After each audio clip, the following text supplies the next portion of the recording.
aku seorang food vlogger. Di keadaan pandemi seperti ini, aku harus selalu tetap menghasilkan karya. Walaupun aku harus keluar rumah, perlindungan diri yang selalu kuutamakan.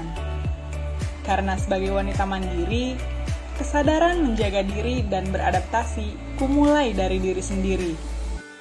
Seperti kegiatanku saat ini, aku harus membuat karya di balik alat perlindungan diri yang tetap menjagaku dan menjaga orang di sekitarku. Hal yang harus kupertahankan pada saat ini adalah mempertahankan kreativitas dan semangat untuk selalu berkarya.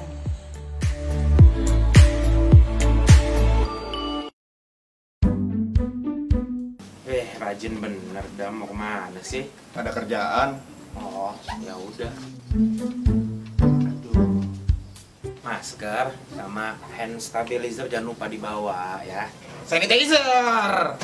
Oh, udah ganti.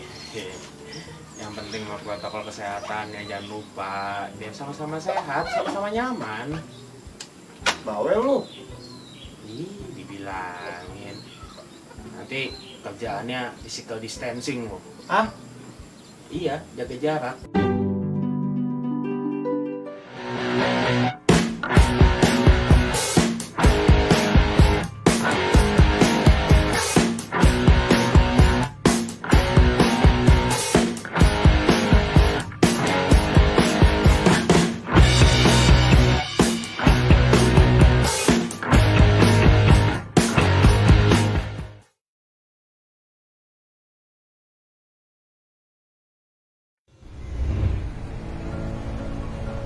Tatanan hidup baru bukan berarti kita kembali ke kondisi normal seperti dulu.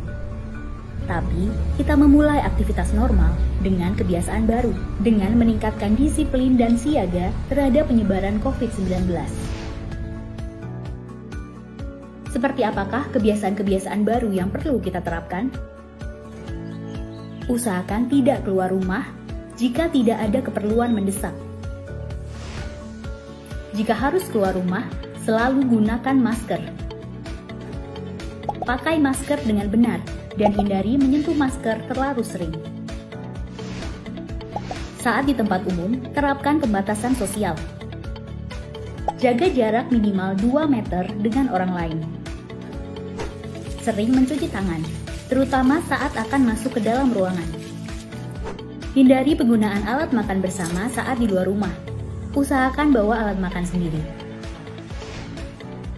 Gunakan peralatan ibadah pribadi jika akan beribadah di tempat ibadah umum. Efisien menggunakan waktu di luar rumah. Segera selesaikan urusan dan pulang setelah urusan selesai. Hormati dan patuhi para tenaga kesehatan dan gugus tugas. Saling mengingatkan orang lain dalam penerapan protokol kesehatan dan menghargai jika diingatkan oleh orang lain. Jadikan kebiasaan-kebiasaan baru ini sebagai protokol kesehatan kita. Protokol kesehatan ada bukan untuk mengekang, tapi untuk kesehatan kita bersama. Assalamualaikum warahmatullahi wabarakatuh. Senang sekali Sobat Banten News. Dini bisa ketemu lagi nih sama Sobat Banten News di hari Kamis tanggal berapa hari ini? 10 Desember. Tanggal 10 Desember. Udah terlalu banyak acara nih sama Banten News, jadi bingung dan kagok kalau ketemu Sobat Banten News lagi. Nah, hari ini kita masih di tema ngobrol santai, tapi hari ini temanya benar-benar nyantai karena bakal ngomongin tentang anak muda. Wah, ngomongin anak muda ini nggak akan ada habisnya. Kalau kali ini kita akan ngobrol bagaimana sih gerakan pemuda yang anti korupsi nih Sobat Banten News. Di tengah-tengah banyaknya kasus korupsi yang terjadi di Indonesia, tentu saja tidak hanya cukup dari pengawasan lembaga-lembaga yang sudah dibuat oleh negara untuk melakukan pengawasan, tapi juga hadir beberapa NGO, salah satunya adalah Indonesia Corruption Watch, yang berperan untuk mewujudkan harapan-harapan masyarakat agar tercapainya tujuan-tujuan harapan bangsa, agar tindak anti korupsi itu dapat diberantas dan dicegah tentunya. Nah, mendukung ICW juga menginformasikan dan meningkatkan kesadaran masyarakat tentang isu-isu publik yang penting melalui vokasinya. dalam hal ini mengenai keikutsertaan ICW untuk mengajak berbagai kalangan lapisan masyarakat, khususnya kali ini adalah generasi muda sebagai penentu masa depan bangsa ke depan. Nah, tentu saja seperti biasa Dini nggak akan ngobrol tentang ini sendirian, karena kalau sendirian gimana ya, nggak bisa. Bener monolog. Yang pertama Dini akan memperkenalkan dulu nih salah satu bintang tamu spesial kita di sore ini, masih muda, single, Jangan bujangan, kayak lagu ya. Ini vokalis band ya, Bang? vokalis band juga, band. luar biasa. Mantan Sophia Latjuba juga katanya. Aduh. Oh bukan. Foto model K-pop. Ya. Foto model K-pop. Kalau dibuka maskernya pasti nih Banten News yang masih pada muda ini tersalah fokus lah pokoknya. Mantan model dulu. Iya, untung pakai masker. Langsung aja kita kenalin Mas Biko dari salah satu aktivis ICW. Halo semuanya, salam kenal. Perlu ngerti lagi? Boleh. Nanti nomornya saya tulis di bawah ini ya Bang. Dan satu lagi ini adalah sosok etnik, sosok legend. Etnik. Bilang aja tua. Bilang aja tua. Bukan Dini yang bilang ya Bang ya. Tadi kan dari sini emang dari kalangan muda nih. Kalau dari sini juga dari kalangan muda tapi dulu gitu sahabat. Dulu pada zamannya. Pada zamannya bersama dengan Bang Kijing. Yeay. Sore, assalamualaikum. Nah, beberapa menit ke depan kita akan membahas tentang generasi muda pada perannya untuk ikut serta memberantas korupsi. Seru banget. Tapi sebelum itu semua kita mulai nih Bang. Dini boleh ke Bang Biko dulu ya, Bang Kijing. Om Biko. Boleh. Wih, Biar Om saya lebih muda dipanggilnya Om aja itu. Om Iya Biko. ya, terserah Om Kijing lah. Emang suka gitu dia. Nih Sobat Banten News, mungkin ini mewakili pertanyaan dari Sobat Banten News juga nih. Sebenarnya seperti apa sih Om Biko kasus korupsi di Banten dari versi Indonesia Corruption Watch Banten sendiri? Oke. Yang pertama mungkin perlu kita informasiin juga ya buat kita share ke teman-teman Banten News. Kalau kemarin setiap tanggal 9 Desember itu kan diperingati Hari Anti Korupsi Sedunia gitu kan, atau Hakordia kalau disingkat gitu kan, atau kalau dipendekinnya Haki kalau dulu ya.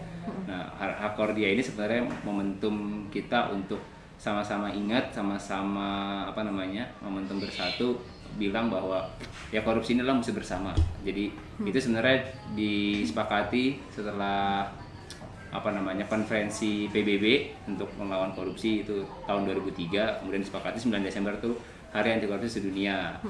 Nah, makanya tuh mungkin termasuk Banten News, termasuk ICW gitu kan, termasuk Banten Bersih, termasuk ICW dan lembaga-lembaga masyarakat sipil lain tuh banyak menjadikan momentum ini sebagai gerakan refleksi dan lain-lain seperti itu. Nah, kalau bicara korupsi sebenarnya ini khususnya di Banten mungkin bukan suatu hal yang baru gitu ya. Kita tahu gitu kan, Banten itu sendiri kepala daerahnya udah pernah terjerat KPK seperti itu, dan bisa dibilang Banten ini dikuasai oleh yang namanya dinasti politik. Banyak di beberapa wilayah di provinsi Banten ini praktis masih dikuasai oleh dalam tanda kutip raja-raja lokal seperti itu. Nah, modus kalau bicara korupsi modusnya beragam seperti itu. Modusnya beragam, mulai dari suap, mulai dari markup, terus kemudian yang banyak juga sebenarnya kejadian sebenarnya kalau di Banten ini bahasa mudanya penggelembungan harga. Markup itu penggelembungan harga ya, penggelembungan harga dalam konteks pengadaan barang khusus seperti itu. Nah, sampai dengan saat ini Banten baik di Kota Serang, di Tangerang, kabupaten dan wilayah lainnya ini masih dalam tanda kutip punya masalah serius terhadap korupsi itu sendiri gitu. Kenapa? Indikatornya itu gimana sih? Sebenarnya sederhana banget gitu kan. Contoh aja lihat bagaimana kesenjangan kesejahteraan kehidupan orang yang tinggal di Kabupaten Tangerang gitu atau di Kota Tangerang gitu kan. Itu dengan orang yang di Jakarta yang notabene sangat dekat dengan pusat kota seperti itu. Nah, kenapa saya bilang demikian sangat sederhana melihat ya kalau di ICW itu kita selalu bilang kemiskinan dan ketidaksejahteraan itu sebenarnya salah satunya disebabkan oleh karena korupsi. Termasuk juga persoalan anak sekolah atau anak-anak muda itu putus sekolah, nggak bisa sekolah atau kesulitan mengakses tempat pendidikan. Itu salah satunya karena pengelolaan yang nggak beres, tata kelola yang buruk karena praktek-praktek korupsi. Nah, ini udah menjadi sesuatu yang kalau di Banten bisa dibilang jamak gitu lah ya, banyak gitu di kejadian gitu. Saya masih ingat betul kalau melihat Banten itu yang paling viral itu adalah foto anak kecil nyebrang di kali itu. Jembatan Indiana Jones. Indiana Jones, selain jembatan Indiana Jones. Nah itu sebenarnya salah satu potret aja gitu. Nah, kalau bicara lebih detail mungkin teman-teman Banten Bersih lebih tahu segala lebih dalam itu. Tapi yang jelas kasus korupsi kalau kita sebagai masyarakat kita mau lihat ini sebenarnya di daerah kita itu gimana sih kasus korupsinya, gampang cek aja fasilitas publik dan pelayanan publik itu bagaimana. Itu adalah indikator paling sederhana kalau di daerah ya. Tapi kalau kita bicara ke nasional kan itu banyak tuh. Kalau kayak kemarin mungkin yang terbaru teman-teman lihat kasus korupsi yang melibatkan Menteri Sosial, bantuan sosial gitu kan. Ya bantuan satu botol ini dibocorin sedikit ya kan, dipotong 10.000 per orang. Nah, itu di tingkat nasional. Sebenarnya itu akan terasa kalau di daerah ya itu kualitas bantuan yang jelek segala macam. Jadi kalau kita bicara di Banten ini masih sangat kalau di dalam stadium itu masih dalam stadium kritis masalah korupsinya. Apalagi dengan KPK diperlemah. Itu sih Mbak. Kalau dulu saja ketika KPK kuat ya mungkin kepala daerahnya udah kejangkit, tapi sebenarnya masih banyak kan akar-akarnya yang lain gitu. Nah kalau detailnya tuh mungkin teman-teman Bersih yang kemarin baru rilis tuh bisa share juga sih. Nah yang saya mau katakan terakhir satu lagi di momentum Hari Anti Korupsi Sedunia ini sebenarnya kenapa kita bilang pemberantasan korupsi itu masih setengah hati ya kalau di tingkat nasional tuh isu besarnya banyak nih Mbak indikatornya. Pertama revisi Undang-Undang KPK aja itu dari akhir 2019, termasuk juga persoalan-persoalan regulasi yang tidak partisipatif lah bahasa mudah. Tidak partisipatif itu nggak melibatkan masyarakat kayak gitu kan. Jadi banyak tuh mungkin teman-teman sahabat Banten News lihat yang kemarin ramai itu Omnibus Law Cipta Kerja. Itu sebenarnya salah satu bentuk yang bisa dibilang tindakan korupsi kebijakan seperti itu, dan itu adalah salah satu aja. Jadi kita melihat sebenarnya gimana komitmen pemberantasan korupsi di pemerintah itu ya rendah karena ya itu revisi undang-undang KPK udah kayak gini ya silakan nanti teman-teman kita lanjutin apakah Banten akan kembali seperti apa enggak.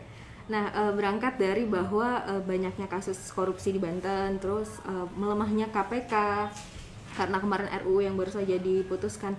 Ini Bang Kijing gimana nih Bang ngelihat ini semua dari Banten Bersih? Ya, Banten Bersih itu hampir tiap tahun kita rilis tren penindakan kasus korupsi ya. Hampir kasus yang ditangani APH, aparat penegak hukum di Banten untuk kasus-kasus korupsi itu nggak jauh beda. Antara 8 paling maksimal itu 8, 2 tahun terakhir itu 8 kasus, baru tahun ini malah turun menjadi 6 kasus tahun ini. Tahun ini itu ada 6 kasus yang ditangani yang sudah ditindak oleh APH, yaitu dengan 13 tersangka dan potensi kerugiannya 9,8. 6 kasus ini bukan berarti sedikit kasus korupsi di Banten, karena bisa jadi banyak kasus korupsi yang dilaporkan tapi tidak ada tindak lanjutnya. Nah yang menarik, catatan Banten Bersih dalam 2 tahun terakhir ini tidak ada kasus korupsi yang ditindak oleh KPK di Banten. Kasus yang terakhir itu kasus suap jaksa yang di Tangerang, itu kasus yang terakhir itu 2018. Dalam 2 tahun terakhir ini nggak ada kasus korupsi yang misalnya nggak ada OTT di Banten, nggak ada tindak lanjut dari kasus-kasus yang lain kayak gitu, nggak ada. Nah yang menarik juga ada peningkatan kasus korupsi, misalkan sekarang korupsinya tidak hanya di pemerintahan daerah tapi sudah di aparat desa. Kasus korupsi di tingkat desa, kasus korupsi dana desa itu sekarang meningkat. Tahun lalu ada 4 kasus, sekarang udah ada 2. Dan yang menarik misalkan kasus korupsinya sekarang juga ada melibatkan dosen. Orang-orang yang terdidik, jadi korupsi itu bisa menjerat siapa saja, bisa dilakukan siapa saja kayak gitu. Ini ada dosen satu orang. Dan sebarannya hampir di semua kabupaten kota. Dari 6 kasus itu hampir di semua kabupaten kota. Yang paling banyak di provinsi. Untuk tahun ini ada 2 kasus. Provinsi itu ada 2 kasus. Padahal di provinsi itu ada Korsubga, KPK, koordinasi, supervisi dan pencegahan dari KPK. Ternyata ada 2 kasus korupsi yang ditangani oleh APH. Itu ada 2 kasus di Banten. Nah, kalau dari modusnya seperti Kang Biko tadi bilang, yang paling banyak itu ya di markup PBJ, pengadaan barang dan jasa. Itu ada 4 kasus. Dari 6 kasus itu 4 kasusnya adalah di pengadaan barang dan jasa. Jadi benar kata Kang Biko bahwa untuk melihat kasus korupsi, lihat aja sih fasilitas publiknya, lihat aja sih terminal di sini. Kalau jelek jangan-jangan ada korupsi. Kalau jalan-jalan fasilitas publik, misalkan jalan sekolah kok jelek-jelek, bisa jadi ada sesuatu yang penyalahgunaan. Atau misalkan dari bansosnya kok kualitasnya gini amat sih, cuma sarden 1, mie 2, tapi harganya kok 200.000 kayak gitu. Jadi sebetulnya gampang untuk melihat kasus korupsi ada atau tidaknya. Ini data kita penindakan kasus oleh KPH ini untuk tahun ini. Dan nyambung ini Mbak, nyambung yang Om Kijing sampaikan tadi yang soal aparatur desa. Kalau saya mungkin tadi lupa nyampein tren penindakan korupsi, kasus korupsi itu jadi kayak pemantauan ya Kang. Pemantauan penindakan kasus korupsi yang dilakukan oleh kepolisian, kejaksaan sama KPK gitu kan. Nah, tadi kalau di Kang Kijing bilang di di dana desa, dan kalau di temuan IC memang kalau dari segi pelaku itu banyak banget ASN betul. Dan di tingkat nasional itu Kang, kasus korupsi itu ada 44 yang kita pantau. Jadi semester 1 ya, semester 1 tuh Januari sampai Juni. Itu ada yang berkaitan dengan sektor anggaran desa, itu ada 44 kasus seperti itu. Nah, kalau misalkan bicara soal kinerja ya, tadi di Banten KPK bukan kinerja, soal penindakan gitu ya, penindakan kasus korupsi di KPK di Banten nggak ada ya. Kalau di semester 1 dari Januari sampai dengan Juni itu 6 bulan itu ya di KPK itu hanya ada 6 kasus. Kalau Mbak dalam satu semester dibandingkan kasus. Tahun yang lalu ya itu jumlahnya itu agak jomplang sih kalau saya ceritain gitu. Nanti teman-teman bisa lihat sendiri gitu. Nah, memang kalau misalkan melihat kasus sektor desa ini juga di kita juga lumayan gede kan, angkanya paling atas lah gitu. Dan juga aparatur sipil negara yang tadi Kang Kijing bilang gitu, ASN itu sih sebenarnya. Di Banten juga sama sih sebetulnya, ASN dengan swasta itu masih menjadi tokoh utama kasus korupsi. Aktor utama. Di catatan kita di 2020 ini ASN itu 2, pensiunan ASN 2, swasta 4. Aparat desa baru 2 gitu. Jadi bukan berarti aparat desa sekarang lagi naik, tapi bahwa korupsi itu sekarang bukan hanya di tingkat pemerintahan daerah, tapi sudah sampai ke desa-desa. Makanya perlulah semua lapisan masyarakat sampai di tingkat desa juga ikut bergerak mengawasi bersama-sama. Betul. Nah, berangkat dari masalah-masalah yang sudah kita temukan di lapangan nih Sobat Banten News, ini sangat menarik sekali, tapi kita akan bahas setelah yang satu ini. Tetap di Generasi Muda Anti Korupsi. Tatanan hidup baru bukan berarti kita kembali ke kondisi normal seperti dulu. Tapi, kita memulai aktivitas normal dengan kebiasaan baru, dengan meningkatkan disiplin dan siaga terhadap penyebaran COVID-19. Seperti apakah kebiasaan-kebiasaan baru yang perlu kita terapkan? Usahakan tidak keluar rumah jika tidak ada keperluan mendesak. Jika harus keluar rumah, selalu gunakan masker. Pakai masker dengan benar dan hindari menyentuh masker terlalu sering. Saat di tempat umum, terapkan pembatasan sosial. Jaga jarak minimal 2 meter dengan orang lain. Sering mencuci tangan, terutama saat akan masuk ke dalam ruangan. Hindari penggunaan alat makan bersama saat di luar rumah. Usahakan bawa alat makan sendiri. Gunakan peralatan ibadah pribadi jika akan beribadah di tempat ibadah umum. Efisien menggunakan waktu di luar rumah. Segera selesaikan urusan dan pulang setelah urusan selesai. Hormati dan patuhi para tenaga kesehatan dan gugus tugas.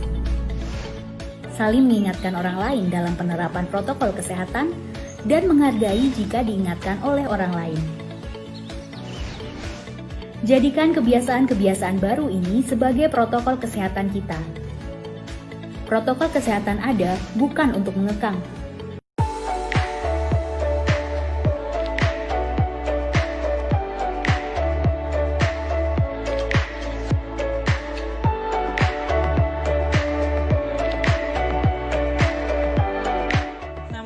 saya. Aku seorang food vlogger. Di keadaan pandemi seperti ini, aku harus selalu tetap menghasilkan karya. Walaupun aku harus keluar rumah, perlindungan diri yang selalu kuutamakan. Karena sebagai wanita mandiri, kesadaran menjaga diri dan beradaptasi kumulai dari diri sendiri. Seperti kegiatanku saat ini, aku harus membuat karya di balik alat perlindungan diri yang tetap menjagaku dan menjaga orang di sekitarku. Hal yang harus kupertahankan pada saat ini adalah mempertahankan kreativitas dan semangat untuk selalu berkarya.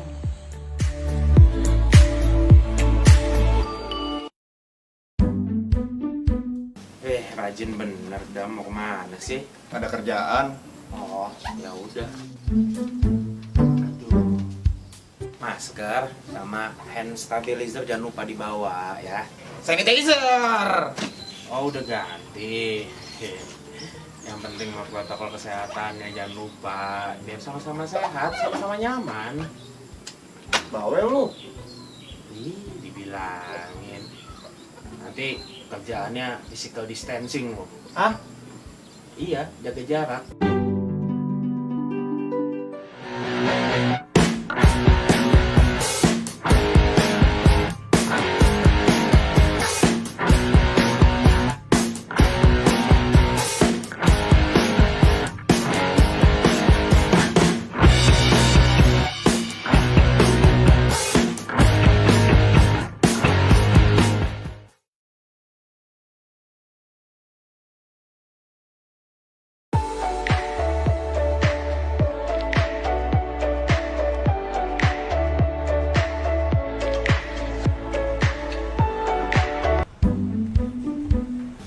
Rajin bener, dah mau kemana sih?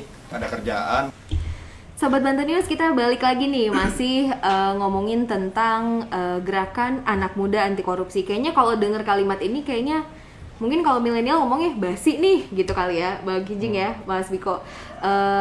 Seperti apa sih kita nih anak-anak muda zaman sekarang bisa membantu melakukan pengawasan korupsi untuk negara kita sendiri. Nah, berangkat dari pemuda anti korupsi, ini kalau saya baca data dari postingan Instagram sahabat ICW, ternyata kasus dari korupsi itu ternyata juga ada di kalangan anak muda dan bahkan di usia di bawah 30 tahun ya, Mas Biko. Ini sangat miris ya sebenarnya. Anak muda sebagai generasi penerus bangsa harusnya dapat memegang teguh janji-janji untuk masa depan yang lebih baik gitu kan, karena penerus bangsa.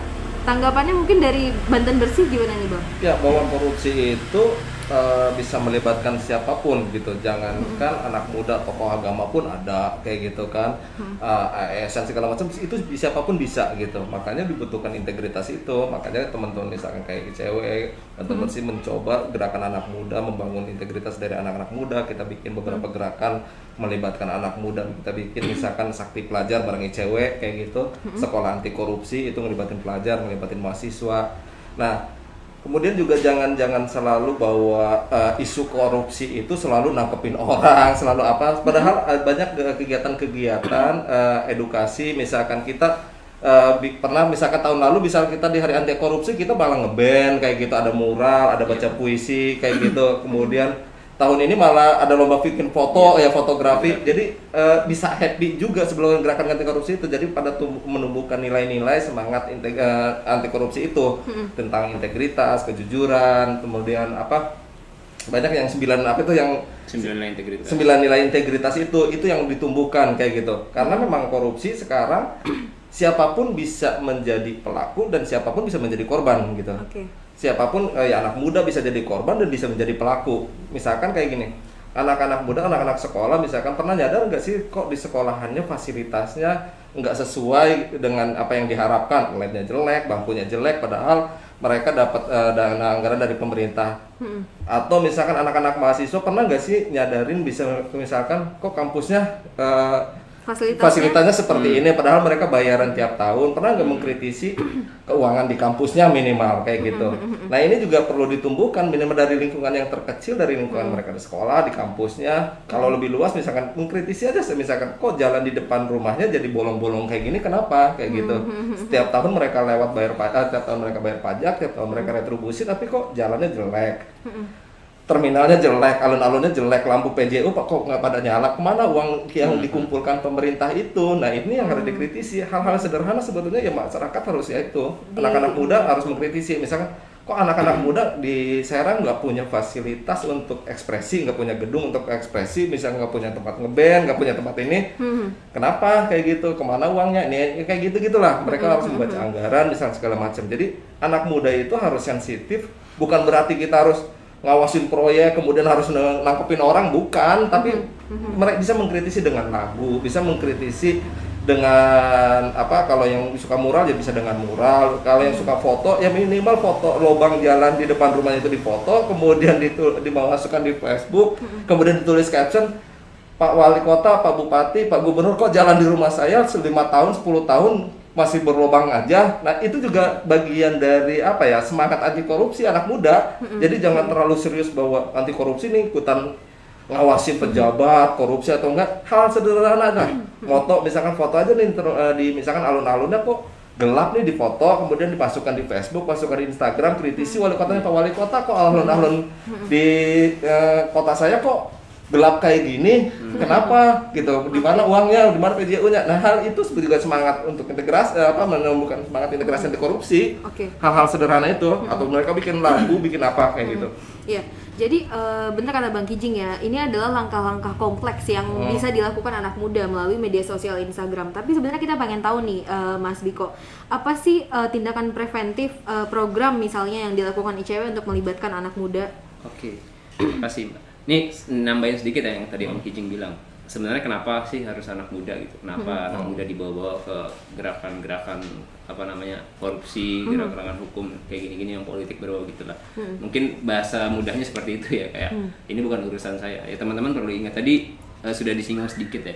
ICW melakukan pemantauan namanya tren vonis kasus korupsi di semester 1 itu dari bulan Januari sampai bulan Juni tahun 2020 gitu kan. Ada temuan yang menarik sebenarnya. Jadi dari total terdakwa korupsi itu sekitar 14 itu usianya di bawah 30 tahun. Nah, apa yang kita bisa ambil sebenarnya dari sini gitu kan? Bahwa ternyata anak muda itu juga bisa jadi pelaku korupsi. Bisa jadi pelaku. Tadi yang Kijing sampaikan. Jadi anak muda juga bisa jadi pelaku korupsi dan ini bukan sesuatu yang baru. Sejak beberapa tahun, 3-4 tahun lalu gitu, ICW juga sudah melihat dan KPK juga bilang gitu kan. Ada kecenderungan pelaku korupsi itu makin muda usianya, makin muda usianya gitu kan, makin muda usianya gitu, dan kemudian, nah itulah yang apa namanya kita akhirnya mendorong salah satunya terbentuk namanya sekolah anti korupsi. Nah sekolah anti korupsi itu apa sih sebenarnya? Sekolah anti korupsi ini sebenarnya salah satu bentuk pengkaderan mencari bibit generasi anti korupsi yang nanti yang itu bisa jadi semacam apa ya, champion, bisa jadi aktor gitu kan, aktor penggerak perubahan gitu di daerahnya, dan itu harus anak muda gitu. Nah, dan itu harus anak muda. Nah, urgensi itu bahasanya apa ya?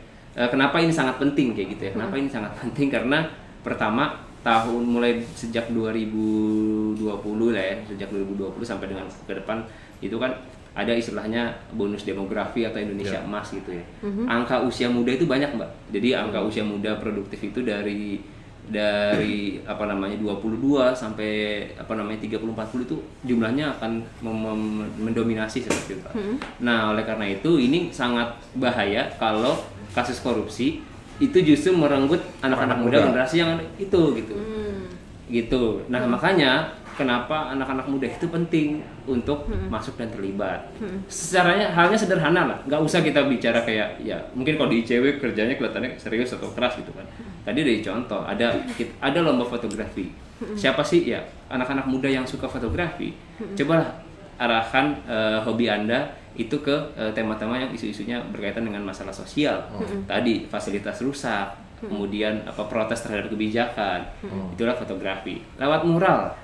Kita bisa bersuara lewat karya gambar yang kita buat gitu. Sebenarnya apa sih yang keresahan kita yang yang terjadi gitu.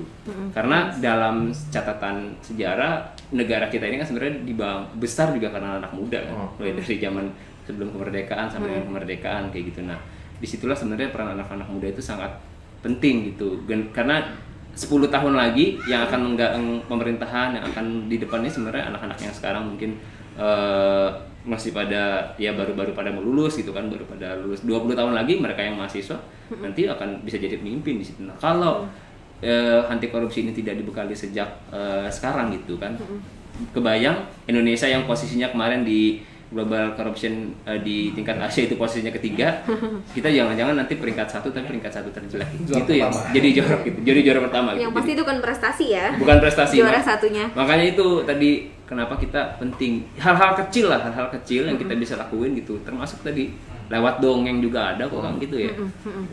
Atau langkah kecil aja minimal dari postingan-postingan Instagram story, media sosial masing-masing, status WhatsApp segala macam kayaknya bisa dimanfaatkan. Nah, yang menjadi masalah adalah ICW melakukan apa nih Bang agar si sosialisasi ini nih gencar gitu di kalangan anak muda. Kalau misalkan kita bicara sebenarnya tidak hanya ICW, Badan Bersih dan semuanya organisasi-organisasi mahasiswa, organisasi kepemudaan dimanapun kapanpun itu bisa terlibat. Nah, pertama mungkin kalau bicara kita melakukan apa, ya ada beberapa hal sebenarnya yang kita bisa nanti saya sampaikan, tapi poinnya adalah saya ingin bilang anak-anak muda itu harus terlibat. Caranya gimana gitu kan? Caranya gimana terus ICW sudah membuat apa? Tadi kalau ICW sudah membuat apa? Salah satunya sekolah anti korupsi. Sekolah anti korupsi itu sebenarnya tadi bentuk pengkaderan, ini bagian dari usaha kita ikhtiar dalam mencari bibit-bibit anti korupsi.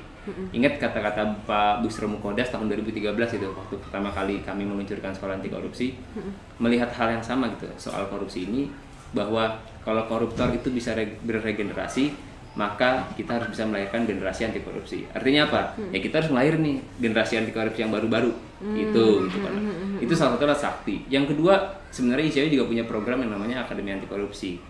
Itu hampir sama pendekatannya, edukasi juga, pendidikan, tapi dia lebih secara daring, secara online yang bisa diakses oleh siapapun, dimanapun dan kapanpun. Itu. Nah, yang berikutnya kalau bicara segmen gitu ya, target sasaran kalau dari ICW sendiri macam-macam gitu ya. Tadi ada yang ke mahasiswa, bahkan sempat kita ke anak-anak itu juga, tapi lewat pendekatan lewat lagu, lewat dongeng, lewat gambar. Termasuk juga teman-teman jurnalis. Kita melibatkan teman-teman jurnalis dalam beberapa kali kolaborasi seperti itu. Nah, itu yang kalau ICW sudah lakukan gitu. Dan aktivitas lain. Nah, kalau caranya banyak ya, nanti kita bisa share. Salah satunya adalah pahami dulu lah, paling mudah itu kalau teman-teman mau taruh, pahami dulu gitu. Pahami dalam artian bukan harus baca buku berjilid-jilid segala macam soal korupsi, enggak ya, tapi kayak lihat tadi hal kecil aja.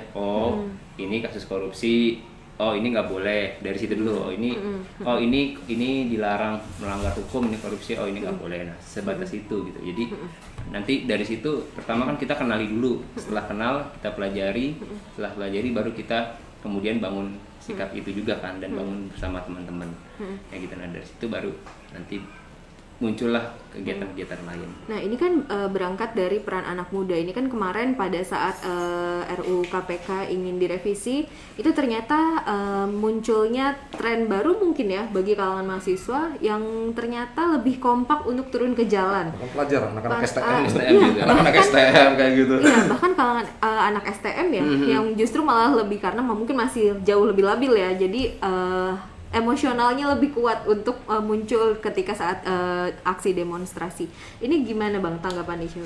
Nah, 2019 tuh momentum yang sangat menarik gitu, sangat luar biasa, terutama bagi gerakan masyarakat sipil ya, tidak hanya mahasiswa saya bilang, karena di akhir 2019 kemarin bisa dikatakan ada beberapa orang yang bilang ini adalah gerakan terbesar pasca reformasi atau bahkan sejak sebelum reformasi. Karena memang saya menyaksikan sendiri, karena juga ada di situ gitu kan, terlibat juga bagaimana tumpah ruahnya mahasiswa dari seluruh penjuru yang ada di wilayah Indonesia. Meskipun dia dari jauh, tapi perwakilan ada yang datang gitu kan. Semua turun ke jalan. Jadi 2019 itu ada banyak momentum itu kebijakan-kebijakan yang ngawur atau kontroversial. Selain revisi undang-undang KPK waktu itu juga sebenarnya singgung juga sebenarnya soal RKUHP. Nah, kalau orang-orang pasti saya ini juga bukan orang hukum ya, meskipun jadi di ICW itu nggak semua orang hukum. Kalau orang bicara RKUHP itu mungkin anak-anak hukum aja. Ternyata nggak seperti itu juga gitu. Kemarin kan kita banyak tergelitik atau banyak tergerak ketika ada aturan dibuat yang kayak dalam tanda kutip kayak nggak logis gitu, kayak seolah-olah ini ketika nanti disahin gitu kan, ini yang nyusahin kita nanti nih di masa depan. Itu yang pertama. Lalu yang kedua sebenarnya kalau yang soal revisi undang-undang KPK udah jelas sih kenapa kita bilang ini dilemahkan, memang kewenangan dikebiri. Kalau misalkan ada forum ada orang yang bilang kayak sekarang bukti ada OTT, nah nanti saya bisa kalau mau cerita panjang itu hal yang kasus yang berbeda gitu. Tapi kalau kita lihat perbedaannya, kewenangannya itu dikebiri gitu kan. Nah, gerakan anak muda 2019 itu semua sebenarnya banyak hal yang nggak terduga. Tadi anak-anak STM juga ada, anak mahasiswa juga ada. Yang itu organik gitu loh Mbak, bergerak di media sosial. Coba mungkin teman-teman nggak ada yang kebayang, dia juga nggak kebayang. K-popers itu bergerak, itu trending. Jadi orang-orang yang mendukung revisi undang-undang KPK, orang-orang yang mendukung mungkin di kubu pemerintah dan DPR seperti itu dihajar habis-habisan sama Army, BTS Army itulah K-popers yang suka yang itu tidak disangka ya. Betul, mereka bisa jadi mungkin selama ini kan kita anak muda nyangkanya bahwa anak muda zaman sekarang apatis gitu. Betul. Nah, justru ternyata kemarin terjadinya peristiwa besar. Nah, kalau Bang Kijing sendiri nih untuk dampak yang terjadi nih bagi pelajar dan mahasiswa ini kan sangat unik ya Bang ya. Ini kan dari era reformasi katanya ini baru terjadi nih Bang Kijing.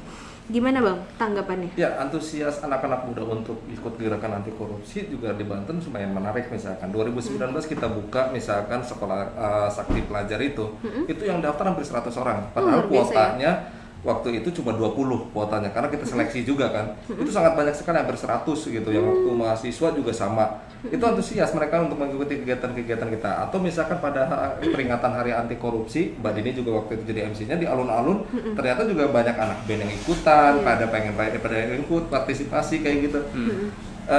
Jadi kesadaran untuk terlibat dalam gerakan anti korupsi itu juga banyak gitu, karena mungkin karena mereka kejenuhan juga dengan kasus-kasus korupsi di Banten.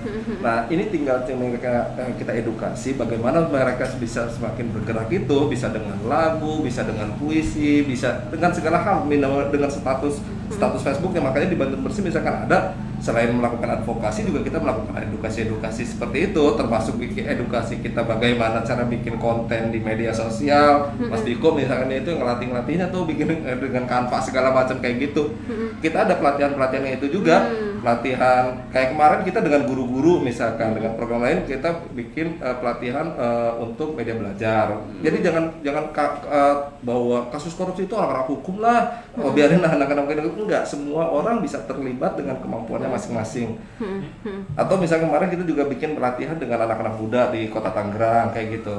Pelatihan supaya anak-anak juga tahu gimana sih proses pengadaan barang dan jasa itu. Jangan supaya kita mengkritik tapi tidak tahu apa yang kita kritik. Jadi, supaya kita juga tahu, oh ini misalkan jalan ini kita mau kritik jalan ini, kita juga harus tahu siapa yang harus kita kritik. Itu jalannya kewenangan kabupaten, apa jalan kewenangan provinsi, atau jalan kewenangan nasional. Minimal hal-hal sederhana itu juga mereka harus tahu kayak gitu, supaya nggak malah ditertawakan.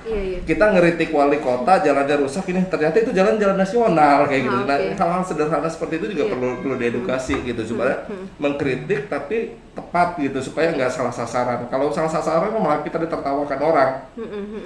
Itu jalan kabupaten kok kamu ngeritiknya wali kota, harusnya bupati dong kayak gitu. Nah kayak gitu kan jadi malah kita malu. Nah hal-hal seperti itu juga perlu edukasi kayak gitu. Jadi nggak usah bahwa anti korupsi itu sesuatu yang menyeramkan, sesuatu yang bisa dibikin happy kok, bisa sambil ngeband Easy kita. going ya, Iya, gitu. waktu hari anti korupsi tahun lalu kita Iya, tahun lalu, ngeband benar. apa segala macam kayak gitu. Iya. Malah tahun ini seharusnya kita Ada sama ICW itu yang mau karena ngundang Covid.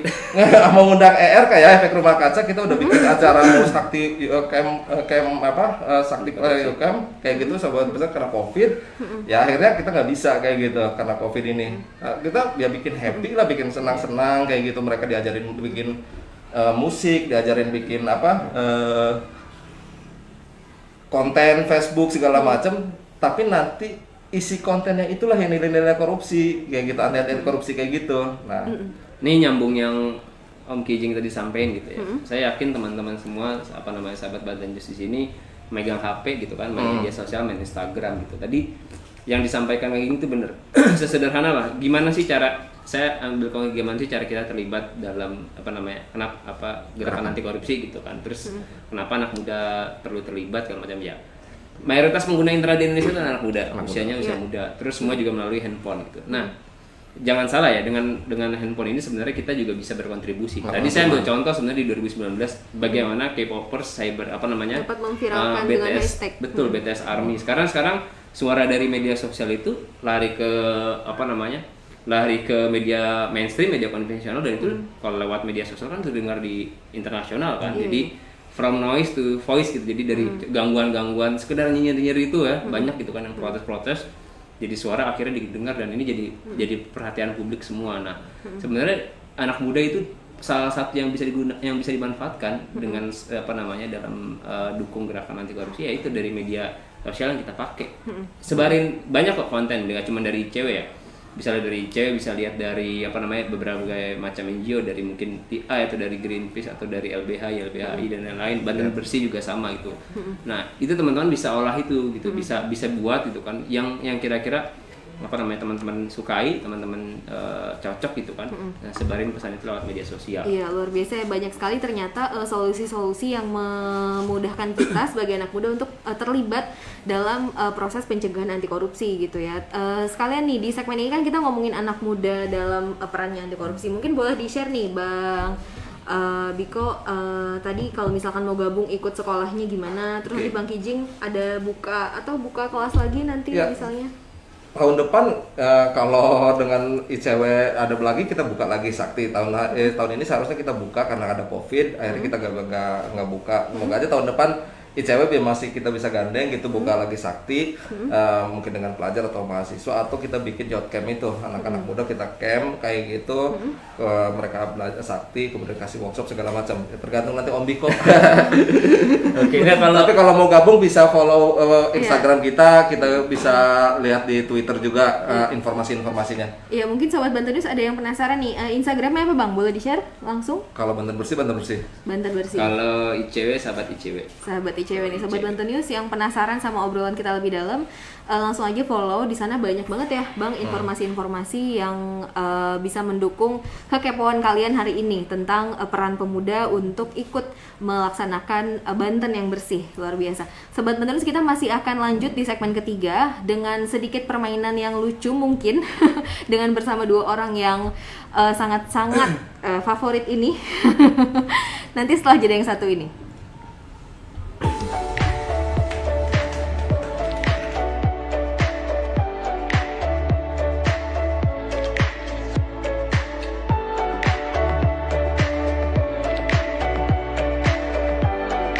Namaku Maya, aku seorang food vlogger. Di keadaan pandemi seperti ini, aku harus selalu tetap menghasilkan karya. Walaupun aku harus keluar rumah, perlindungan diri yang selalu kuutamakan. Karena sebagai wanita mandiri, kesadaran menjaga diri dan beradaptasi kumulai dari diri sendiri. Seperti kegiatanku saat ini, aku harus membuat karya di balik alat perlindungan diri yang tetap menjagaku dan menjaga orang di sekitarku. Hal yang harus kupertahankan pada saat ini adalah mempertahankan kreativitas dan semangat untuk selalu berkarya.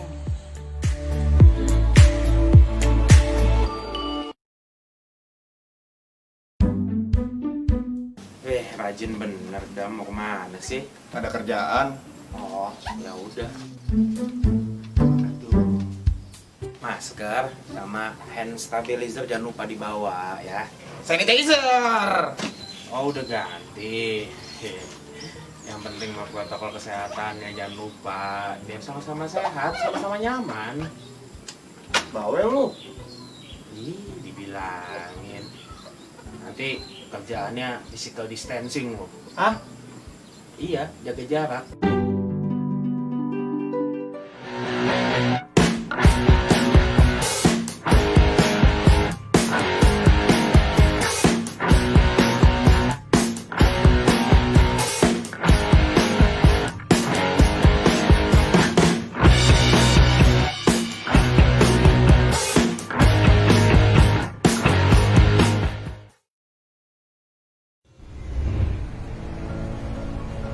Tatanan hidup baru bukan berarti kita kembali ke kondisi normal seperti dulu. Tapi, kita memulai aktivitas normal dengan kebiasaan baru, dengan meningkatkan disiplin dan siaga terhadap penyebaran COVID-19.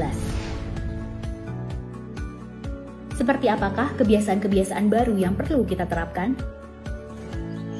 Usahakan tidak keluar rumah jika tidak ada keperluan mendesak. Jika harus keluar rumah, selalu gunakan masker. Pakai masker dengan benar dan hindari menyentuh masker terlalu sering. Saat di tempat umum, terapkan pembatasan sosial. Jaga jarak minimal 2 meter dengan orang lain. Sering mencuci tangan, terutama saat akan masuk ke dalam ruangan. Hindari penggunaan alat makan bersama saat di luar rumah. Usahakan bawa alat makan sendiri. Gunakan peralatan ibadah pribadi jika akan beribadah di tempat ibadah umum. Efisien menggunakan waktu di luar rumah. Segera selesaikan urusan dan pulang setelah urusan selesai. Hormati dan patuhi para tenaga kesehatan dan gugus tugas. Saling mengingatkan orang lain dalam penerapan protokol kesehatan dan menghargai jika diingatkan oleh orang lain. Jadikan kebiasaan-kebiasaan baru ini sebagai protokol kesehatan kita. Protokol kesehatan ada bukan untuk mengekang, tapi untuk kesehatan kita bersama. Apa sih hashtagnya? Hari anti korupsi sedunia. Hashtagnya?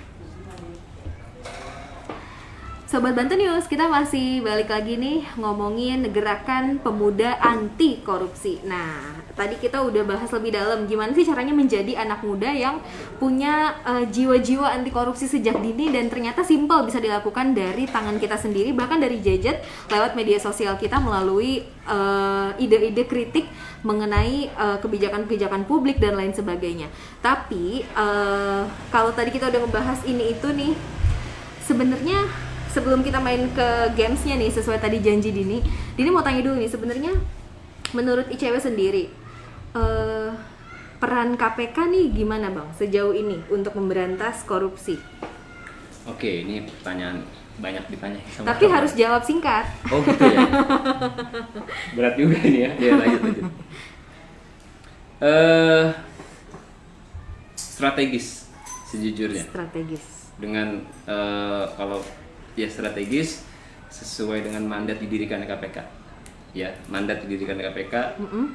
KPK itu sangat strategis salah satu dalam memberantas korupsi. Karena KPK lahir karena ya lembaga-lembaga penegak hukum yang lain tuh nggak maksimal memberantas korupsi. KPK lahir. Makanya Itu ya. KPK Jadi lahir. dari sejarah pendiriannya KPK strategis. Saya nggak bicara sekarang. Strategis. Oke. Kalau Bang Kijing, KPK Ya, jadi harapan jadi harapan publik. Ketika APH yang lain lemah, seharusnya KPK menjadi harapan yang beda. Kuat. Kalau KPK juga lemah, ya nggak ada harapan lagi buat publik. Makanya KPK ya harus tetap kuat. Oke, tetap kuat ya. Oke, sekarang jawabannya akan harus dijawab lebih cepat. Ini saya memenuhi permintaan Sobat Banten News ya. Oke.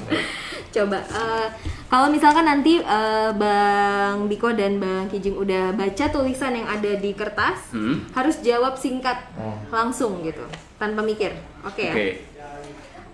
Kita liatin dulu ke Sobat Banten News. Ini tulisannya Ini ya Sobat Bantu News, kebaca nggak? Ya, nanti aku kasih tahu. Sekarang silahkan dijawab. Bareng-bareng jawabannya. 1, 2, 3. Korupsi. OTT. Karena ini kertasnya pertanyaannya bansos. OTT. OTT. Korupsi. Oke ya, korupsi. Oke. Oke, kita tidak akan bahas lebih jauh karena akan panjang nanti. Iya betul sekali saya. Iya. Kemudian selanjutnya, ini ya Sobat Bantu News. Nanti aku kasih tahu. Silakan. Hukuman mati. Hukum penjeraan. Koruptor, jawaban dari Bang Kijing, hukuman mati. Penjeraan. Penjeraan. Oke, penjeraan hukuman maksimal. Iya. Bukan kebiri nih. Bukan. Oke. Kalau di kita ICE menolak hukuman mati sekarang kebiri. Oke, ini terakhir tapi agak hati-hati ya.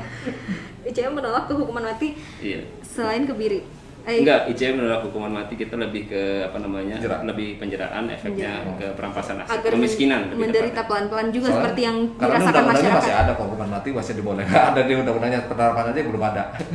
Oke. Jadi kalau kita setujunya koruptor dimiskinkan. Dimiskinkan. Oke, next. Ini harus agak hati-hati ya. Dilihatin ke Sobat Bantu News dulu. Ya. Silakan dijawab.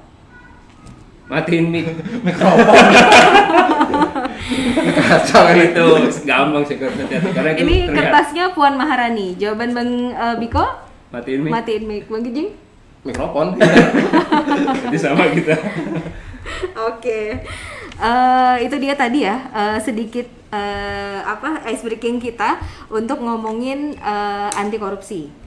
Nah, sekarang karena kita udah saatnya, kata produser tadi udah saatnya berpisah. Sebenarnya masih pengen ngobrol panjang nih, tapi dari semua gitu Bang, sebagai aktivis untuk bela negara dong pastinya ya, Bang Biko dan juga Bang Kijing gitu, untuk Pak Banten Bersih sendiri. Mungkin dari siapa dulu nih, boleh silakan berikan harapannya untuk korupsi sendiri di masa depan bangsa ini.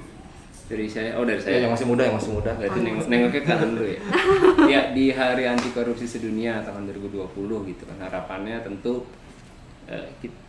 ini harapan semua orang sih ya, harapan semua orang di Indonesia gitu, bahkan mungkin di dunia, bahwa negara kita bisa mewujudkan negara Indonesia yang bersih dari korupsi.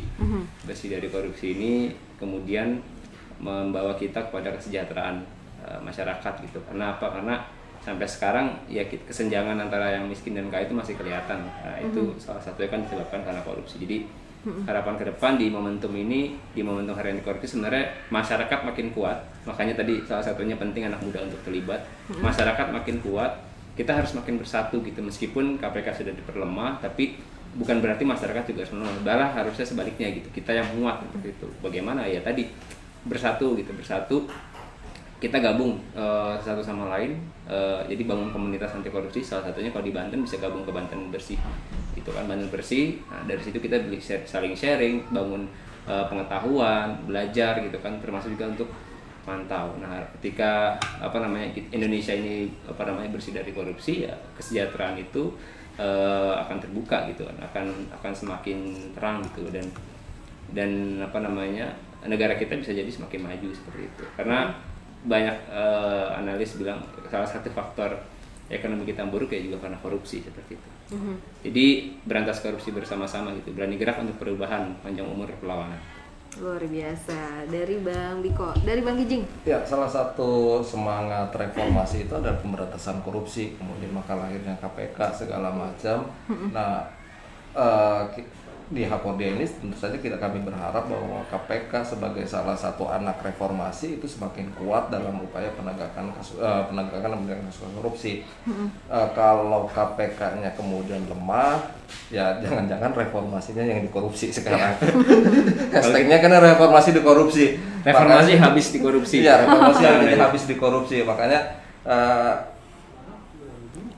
gerakan sipil, masyarakat sipil harus semakin kuat, semakin bersatu supaya semangat reformasi untuk pemberantasan korupsi, KKN itu segala macam itu memang terwujud.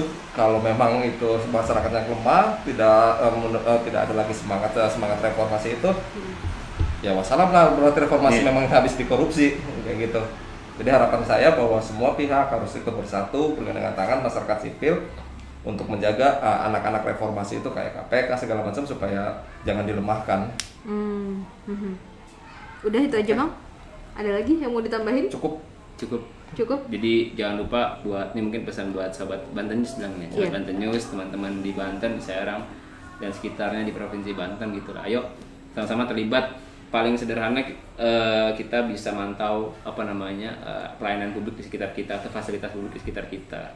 Nah, lihat gimana kondisinya gitu kan. Anak-anak muda nih biasanya suka megang handphone, rajin-rajin tadi sederhana foto aja. Foto kemudian upload, tanya ini fasilitas kami begini gitu. Atau kalau ada pelayanan yang harusnya gratis terus diminta bayar, kenapa saya harus bayar? Coba sekali-sekali kalian teman-teman nanya, kok saya harus bayar sih? Kenapa saya harus bayar gitu? Kalau emang dibilang, ya emang kayak gitu. Oh, saya harus transfer aturannya di mana? Kan sesederhana itu kan sebenarnya gitu kan. Nah, bangun sikap kritis gitu, jangan apatis gitu, karena ketidakpedulian itulah sebenarnya yang membuat negara ini bisa semakin tambah parah gitu. Karena apa? Korupsi itu makin banyak bukan hanya karena pelaku-pelaku korupsi itu menambah gitu, koruptor itu nambah, tapi juga karena ketidakpedulian kita itu juga. Jadi orang ya udah, karena banyak orang nggak peduli, ya udah terus korupsi dibiarin gitu. Makanya kita harus terlibat, anak-anak muda ini ya, untuk perubahan. Mulailah dari diri sendiri gitu kan, ke lingkungan, dan buat semuanya, buat negara juga. Tentunya ya. Bang Kijing udah, masih ada yang dipesenin? Cukup. Cukup. Bersatu lawan korupsi. Luar biasa. Sobat Banten News, ini sebenarnya menyedihkan ya untuk berpisah daripada Sobat Banten News, karena ini pembicaraannya kalau bisa dikasihnya 1 hari 1 malam ya. Ya seharusnya hakor dia 3 hari. Iya benar juga. Durasinya. Kita event biasanya kan kalau hakor dia tuh 8, 9, 10 ada biasanya kalau event hakor dia kan ada beberapa kegiatan, ada diskusi, ada pertunjukan segala macam ya, karena Covid ini. Iya. Nggak ada event. Iya, sangat disayangkan ya. Semoga tahun depan kita bisa merayakan Hakordia 2021 dengan lebih meriah ya. Tentunya. Dan juga yang paling pertama Dini ucapin terima kasih nih buat Sama-sama, Bang Biko dari ICW yang udah jauh-jauh datang Bang, nyempetin waktunya di sela-sela kesibukannya nih. Dan juga Bang Kijing. Sama-sama Mbak Dini. Iya, terima kasih banyak. Yang tadi katanya mau krimbat ya, tapi kesini dulu. Mau nyalon. Iya, mau Ternyata udah penutupan, udah ada hasilnya. Tadi mau nyalon. Itu nyalon anggota Bang. Oh, iya. Beda. Nyalon kepala daerah. Ya, makasih banget juga buat Sobat Banten News nih yang nonton sampai habis. Tetap terus saksikan ngobrol santai bareng Banten News. Biasanya kita akan muncul seminggu 2 kali ya, Bapak Produser. Iya, luar biasa. Dan juga apresiasi yang luar biasa buat kalian yang udah share, like, dan komen top pembicaraan kita yang selama ini udah di-upload. Terima kasih banyak semua yang udah nonton. Akhir kata, sebelum pamit, Dini cuma mau bilang, korupsi akan selalu hidup di antara kita yang diam, tutup mata, dan tidak peduli. Mari kita imajinasikan masa depan yang lebih baik tanpa korupsi. Selamat Hakordia 2020. Makasih Bang. Makasih banyak.